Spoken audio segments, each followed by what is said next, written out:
I hope I'm wrong, but I think we're heading for a global depression. I mean, people are depressed. The economy stays down. It's hard to come back up. And now the good news is that for those who are prepared for it, like you and things like this, you'll do better. Because the best time to start a business is right after a crash. I made more money after 2008 than ever in my whole entire life. All the bargains that are going to be on the street, you know what I mean? It's going to be bargains everywhere. But everybody else, oh, you're pessimistic. No, I'm actually optimistic. Guys who start right after a crash do very well most of the time. So let me ask you, the average person's watching this right now saying, okay, Robert, I'm not like you. I don't run a company. I don't have a brand. I haven't sold 41 million copies. I don't have oil. I don't have rental properties. What do I do to be prepared for a time like this? Well, first of all, everybody can do something, but they won't. And that's the problem. And I think the problem with many Americans is they're complacent. They expect, well, it'll heal itself again. So the thing that everybody can do is, as I covered in Fake, my first investment was a gold coin in Hong Kong.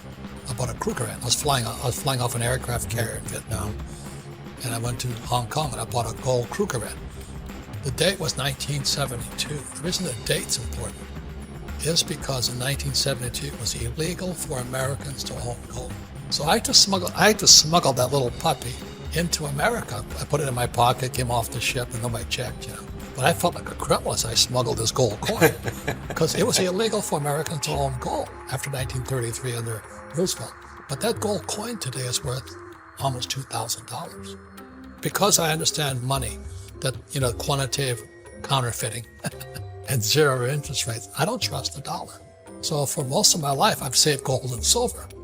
I have millions in gold coins and silver coins. I just kept saving it because I don't trust the dollar. So everybody can buy a silver coin today for $20. A silver eagle is $20. But how many people will go to a coin shop and buy it? Probably none. Less than 1/10% of Americans own precious metals. And silver today is 50% below its all-time high. So silver is the biggest bargain sitting in the market as we speak today. It's about $20. It should go to 50. So at $20, and I tell my friends, I go, oh, yeah, think about it. That's the problem. So everybody can afford $20.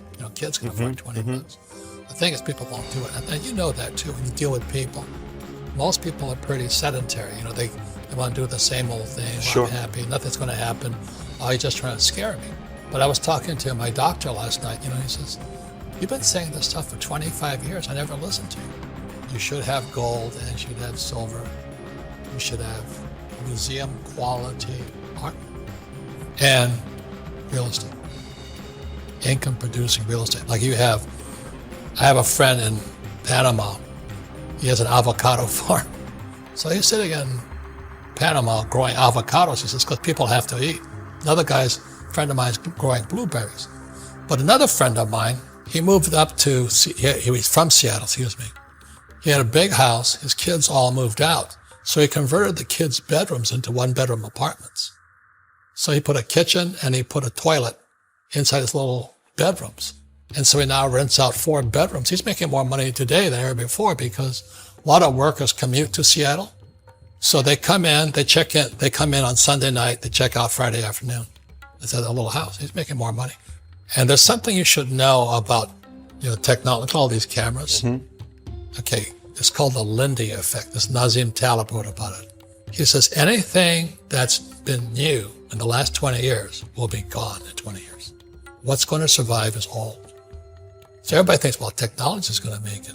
What survived is old. It's the reason gold and silver will survive is because it's old. Bitcoin may not survive because it's new.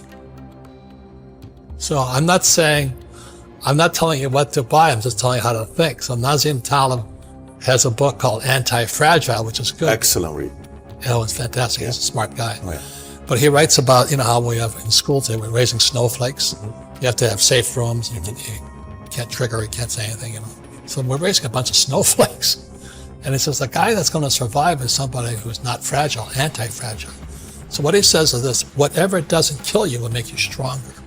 So he says when you go to the gym and you pump weights, you push 100 pounds, that means the next time you push, you might go 105.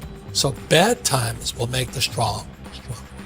There's something everybody can do. Like I said, everybody can buy a $20 silver piece. Everybody can afford 20 bucks. Will they do it? No. They'll be at Starbucks sucking it down instead. So the point is, everybody can do something, but you got to figure out what you can do.